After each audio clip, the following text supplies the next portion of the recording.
Hello guys, I'm Chicken.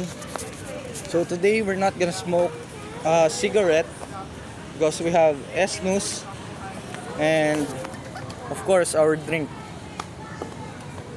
So today gusto ko lang i-share. Simulan muna natin dito. Alam mo ba yung moments na hindi mo gets yung buhay? Yung parang, Lord, bakit ganito? If you're feeling that right now, this one's for you. Okay. Real talk. Hindi talaga madali ang buhay.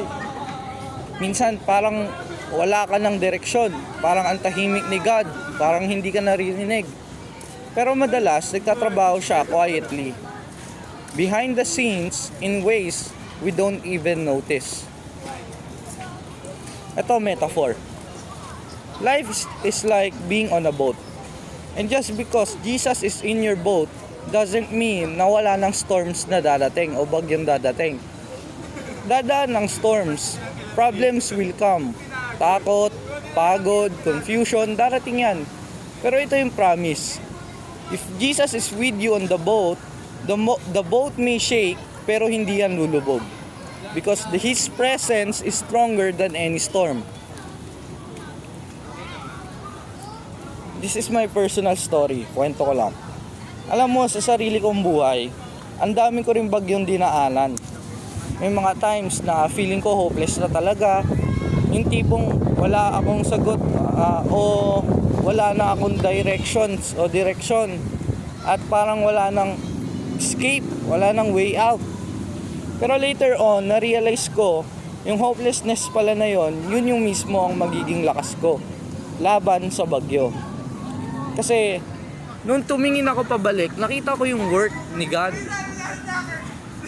Yung akala ko ending ko na, yun pala yung moment na tinuturo niya sa akin kung paano magtiwala sa Kanya. Yung feeling na weakest ako, yun pala yung time na quietly God was building my strength. At doon ko nakita, kapag hindi ko na kaya, doon gumagalaw si God ng pinakamalakas. Trusting God's plan doesn't mean na madali lang yung daan o yung pagdadaanan mo. It means choosing to believe kahit hindi mo pa alam ang ending. Kahit hindi malinaw, magtiwala. Kahit mabigat, magtiwala ka. Kasi minsan kailangan talaga dumaan sa bagyo o sa storms para makita mo yung purpose. And remember this, God's delays are not God's denial. Just because you don't see progress doesn't mean God isn't working. Minsan, kailangan lang natin maghintay, magtiwala, at magpatuloy. Sabi nga sa Proverbs 3:5-6, trust in the Lord with all your heart and lean not on your own understanding. Kahit hindi mo gets, magtiwala ka. Kahit may bagyo o storm, magtiwala ka. Kasi if Jesus is with you on your boat will never sink. It may shake, but it will never sink. So, kung ikaw, nanonood ka ngayon at feeling mo pagod ka, lost, or confused, just hold on. God's plan is bigger than what you see right now.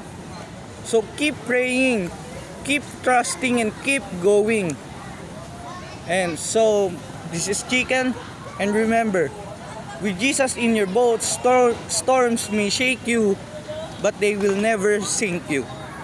So, yun lang para sa video na to. Salamat sa panonood and see you in the next video.